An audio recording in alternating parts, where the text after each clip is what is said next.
Welcome to your weekly market update.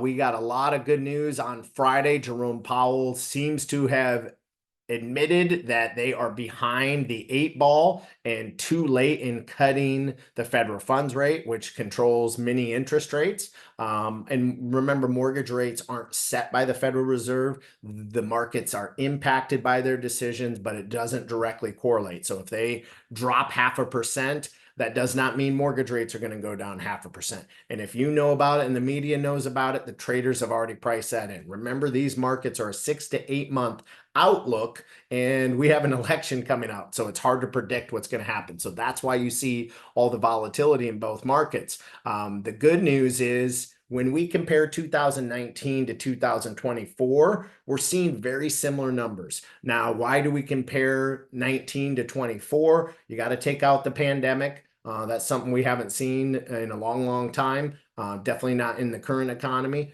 We have to take out the recovery from that, which is 2021. And this is not political, but because I think both sides did a good job of guiding us through the pandemic and getting our economy back on track after. And that was 2 different administrations.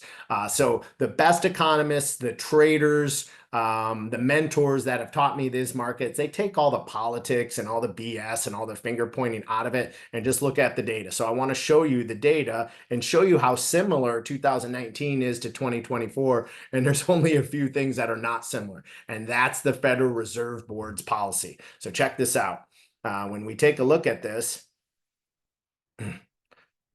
PCE is the Federal Reserve Board's favorite measure of where inflation is at. That's the pricing consumption expenditure. So that is like wholesale prices, what the producers see when they're buying goods to create goods with. That's PCE. That's lower in 2019, but fairly similar. They've done a good job of bringing this number down from the force. Unemployment, 3.6, now 4.3. So a little higher on unemployment, but fairly similar numbers. This data to me is misleading because now we have remote workers, and a lot of times job postings will be in 5, 7, 10 states. So there's not quite as many jobs being posted as there was compared to unemployment. So I think this number skewed a little bit, but still very similar. Hiring rate, you can see, was a little bit better in 2019, but still fairly similar. Now look at the huge difference. This is all the Fed, these last 3 numbers.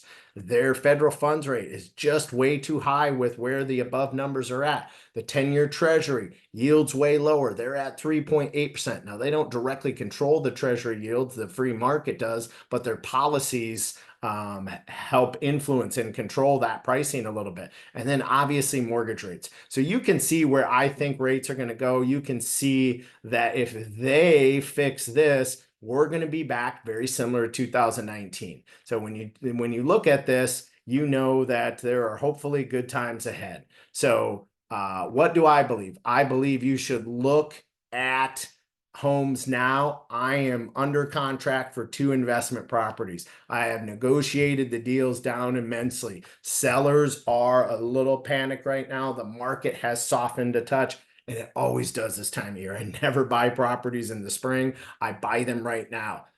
It's just seasonality. There's less buyers out in the fall than there is in the spring. And there's a little bit of softness and uncertainty in the markets. So when most people freeze, that's when I go all in, right? I bought a bunch of crypto when the Japanese markets collapsed because everybody was selling and freaking out. That's when I go in. So I always try and do the opposite that the masses are doing. That's typically when you get a good deal. So continue to negotiate hard, continue to search hard. These are when you get credits. These are when you get price reductions. We see it across many of our buyers. This is not a time to panic, to freeze. It does not matter who the president is, whether you should buy a home or not. So we're here to serve you. Ask me about our 4 great tools that help you win in a multiple offer situation and many times get you a better price on the property. Ask about how we can help you in private listings. And remember, if you're going to start buying, you need to talk to the agent that you're hiring about the buyer agency agreement. We will put out an email about this. Our buyer's agents do so many great things for our clients. I'm going to give you a checklist of everything that they have. Make sure that you abide by their checklist, see their value. Otherwise, you got to do all these things yourself. Thank you for tuning in. Thank you for watching my weekly market update.